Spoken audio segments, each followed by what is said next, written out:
Okay, today we're going to talk about 1.3, which is titled Present Tense of Ser, but this is actually two lessons in one, and I want to really emphasize that.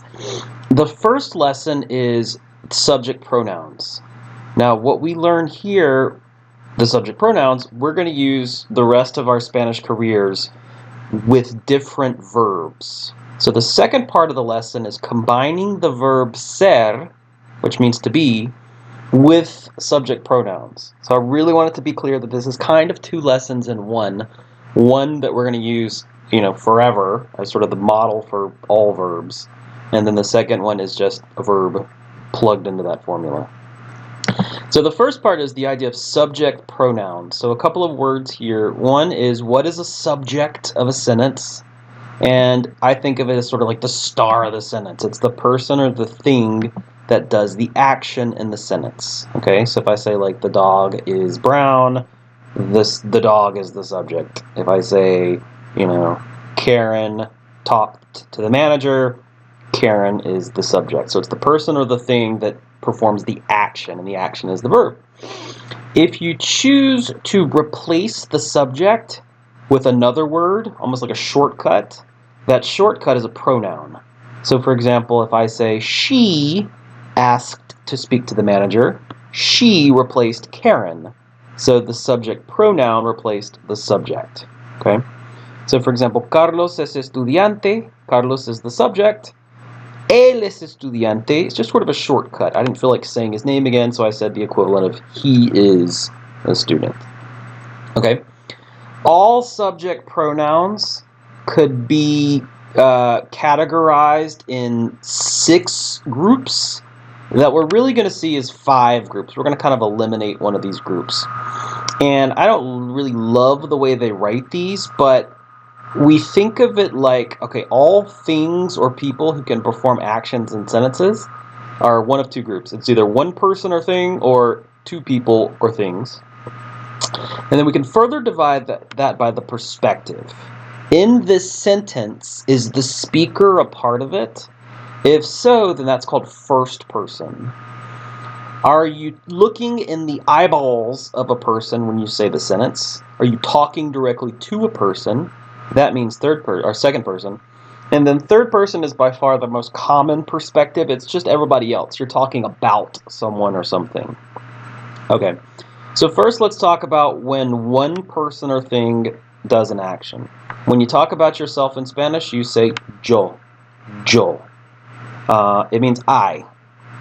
When you look someone in the eyeballs, when one person, you make a split-second decision. Is this familiar or informal or formal? Either tú or usted. So if I look my best friend in the eyeballs, I'm going to say, hey, tú. If I look President Clune in the eyeballs, I'm going to say, hello, usted. And then finally, if I'm talking about a man, I would say él. Notice the accent mark to distinguish it from the definite article to say he, and then ella to say she. So those are the those are the singular subject pronouns. Plural subject pronouns mean that more than one person or thing is involved. Okay?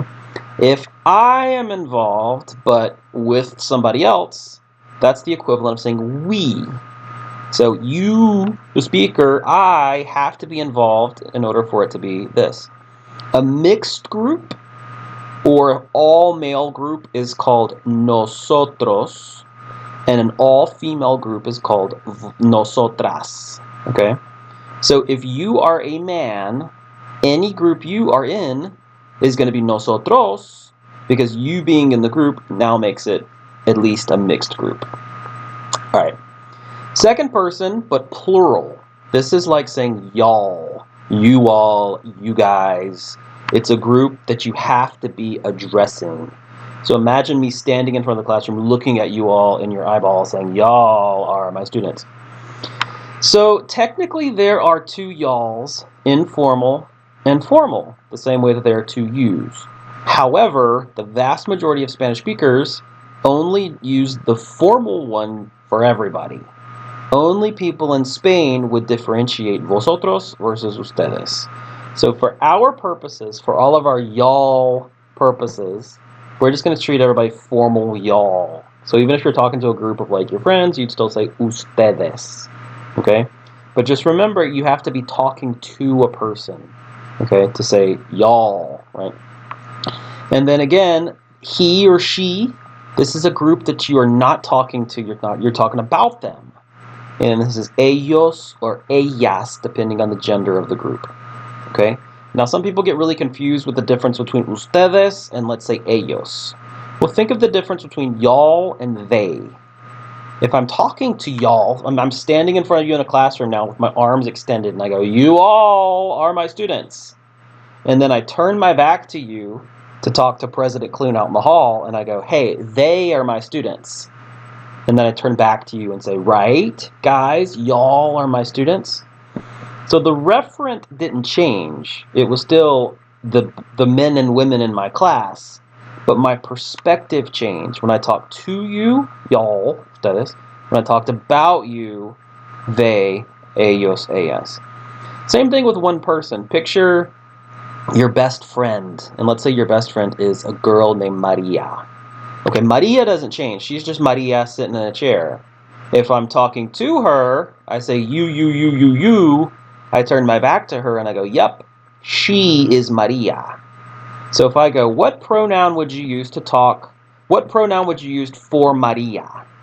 Well, you need more information. Am I talking to her? Am I talking about her?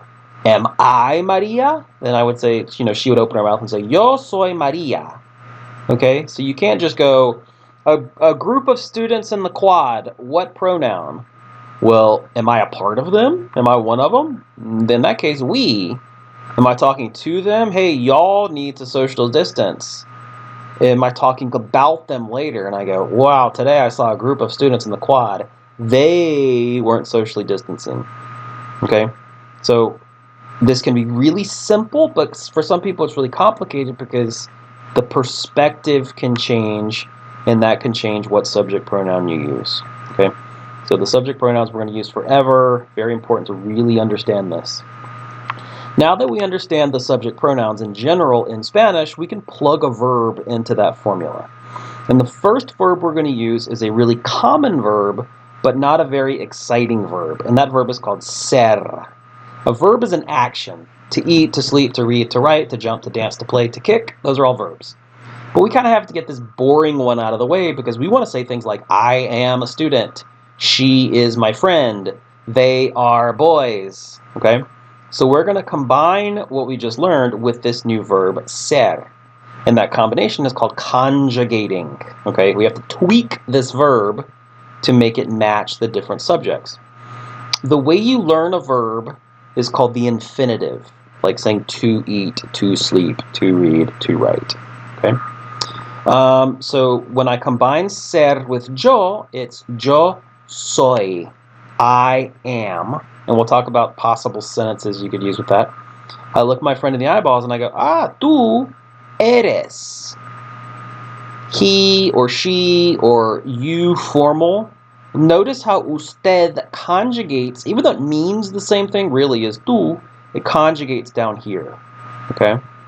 Usted es, ella es, él es, la casa es, mi amigo es. Es pretty much corresponds with is.